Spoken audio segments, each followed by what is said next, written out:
Law 31. Control the options. Get others to play with the cards you deal. Judgment. The best deceptions are the ones that seem to give the other person a choice. Your victims feel they are in control, but are actually your puppets. Give people options that come out in your favor, whichever one they choose. Force them to make choices between the lesser of two evils, both of which serve your purpose. Put them on the horns of a dilemma, they are gored wherever they turn. Observance of the law. From early in his reign, Ivan IV, later known as Ivan the Terrible, had to confront an unpleasant reality. The country desperately needed reform, but he lacked the power to push it through. The greatest limit to his authority came from the boyars, the Russian princely class that dominated the country and terrorized the peasantry. In 1553, at the age of 23, Ivan fell ill. Lying in bed, nearing death, he asked the boyars to swear allegiance to his son as the new Tsar. Some hesitated, some even refused. Then and there, Ivan saw he had no power over the boyars. He recovered from his illness, but he never forgot the lesson. The boyars were out to destroy him, and indeed, in the years to come, many of the most powerful of them defected to Russia's main enemies, Poland and Lithuania, where they plotted their return and the overthrow of the Tsar. Even one of Ivan's closest friends, Prince Andrei Kurbsky, suddenly turned against him, defecting to Lithuania in 1564 and becoming the strongest of Ivan's enemies. When Kurbsky began raising troops for an invasion, the royal dynasty seemed suddenly more precarious than ever. With emigre nobles fomenting invasion from the west, Tartars bearing down from the east, and the boyars stirring up trouble within the country, Russia's vast size made it a nightmare to defend. In whatever direction Ivan struck, he would leave himself vulnerable on the other side. Only if he had absolute power could he deal with this many-headed hydra, and he had no such power. Ivan brooded until the morning of December 3, 1564, when the citizens of Moscow awoke to a strange sight. Hundreds of sleds filled the square before the Kremlin loaded with the Tsar's treasures, and with provisions for the entire court. They watched in disbelief as the Tsar and his court boarded the sleds and left town. Without explaining why, he established himself in a village south of Moscow. For an entire month, a kind of terror gripped the capital, for the Muscovites feared that Ivan had abandoned them to the bloodthirsty boyars. Shops closed up and riotous mobs gathered daily. Finally, on January 3 of 1565, a letter arrived from the Tsar, explaining that he could no longer bear the boyars' betrayals and had decided to abdicate once and for all. Read aloud in public, the letter had a startling effect. Merchants and commoners blamed the boyars for Ivan's decision and took to the streets, terrifying the nobility with their fury. Soon a group of delegates representing the church, the princes, and the people made the journey to Ivan's village, and begged the Tsar, in the name of the Holy Land of Russia, to return to the throne. Ivan listened, but would not change his mind. After days of hearing their pleas, however, he offered his subjects a choice. Either they grant him absolute powers to govern as he pleased, with no interference from the boyars, or they find a new leader. Faced with the choice between civil war and the acceptance of despotic power, almost every sector of Russian society opted for a strong Tsar, calling for Ivan's return to Moscow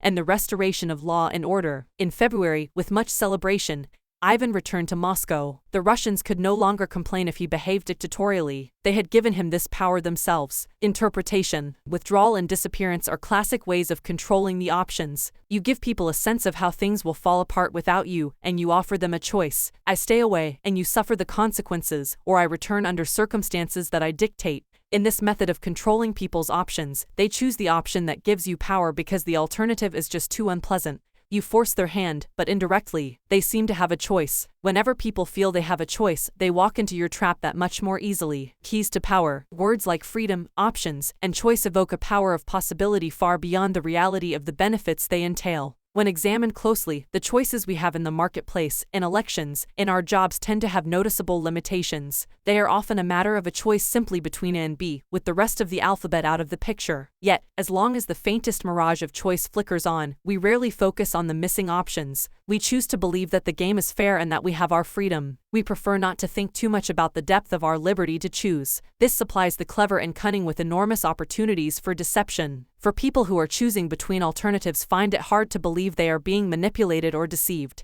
They cannot see that you are allowing them a small amount of free will in exchange for a much more powerful deceptions. There is a saying, if you can get the bird to walk into the cage on its own, it will sing that much more prettily. The following are among the most common forms of controlling the options. Color the choices. This was a favored technique of Henry Kissinger. As President Nixon's Secretary of State, Kissinger considered himself better informed than his boss and believed that in most situations, he could make the best decision on his own. But if he tried to determine policy, He would offend, or perhaps enrage, a notoriously insecure man. So Kissinger would propose 3 or 4 choices of action for each situation, and would present them in such a way that the one he preferred always seemed the best solution compared to the others. Time after time, Nixon fell for the bait, never suspecting that he was moving where Kissinger pushed him. This is an excellent device to use on the insecure master. Force the resistor. This is a good technique to use on children and other willful people who enjoy doing the opposite of what you ask them to. Push them to choose what you want them to do by appearing to advocate the opposite.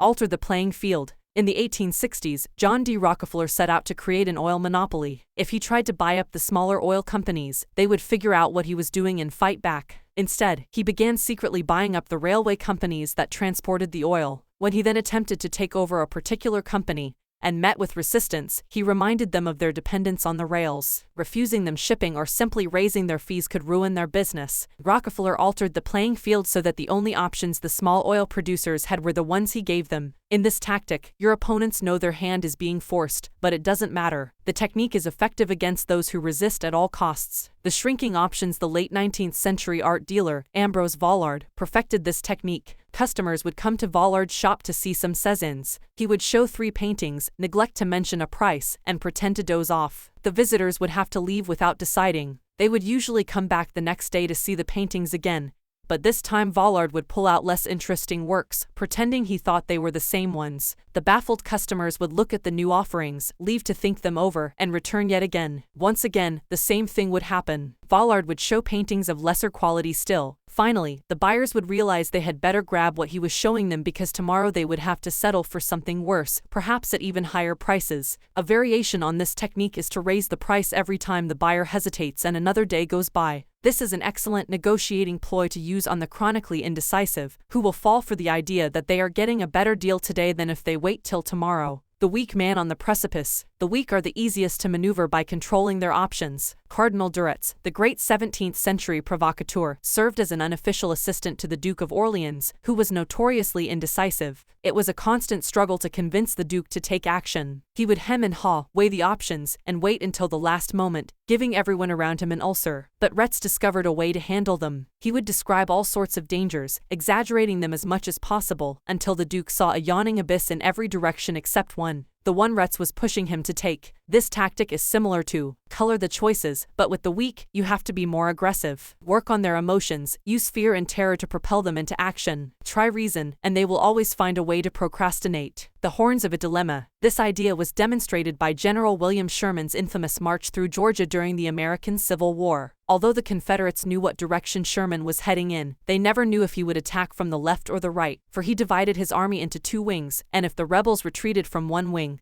they found themselves facing the other. This is a classic trial lawyer's technique. The lawyer leads the witness to decide between 2 possible explanations of an event, both of which poke a hole in their story. They have to answer the lawyer's questions, but whatever they say, they hurt themselves. The key to this move is to strike quickly, deny the victim the time to think of an escape. As they wriggle between the horns of the dilemma, they dig their own grave. Understand, in your struggles with your rivals, it will often be necessary for you to hurt them. And if you are clearly the agent of their punishment, expect a counterattack. Expect revenge. If, however, they seem to themselves to be the agents of their own misfortune, they will submit quietly. When Ivan left Moscow for his rural village, the citizens asking him to return agreed to his demand for absolute power. Over the years to come, they resented him less for the terror he unleashed on the country, because, after all, they had granted him his power themselves. This is why it is always good to allow your victims their choice of poison, and to cloak your involvement in providing it to them as far as possible.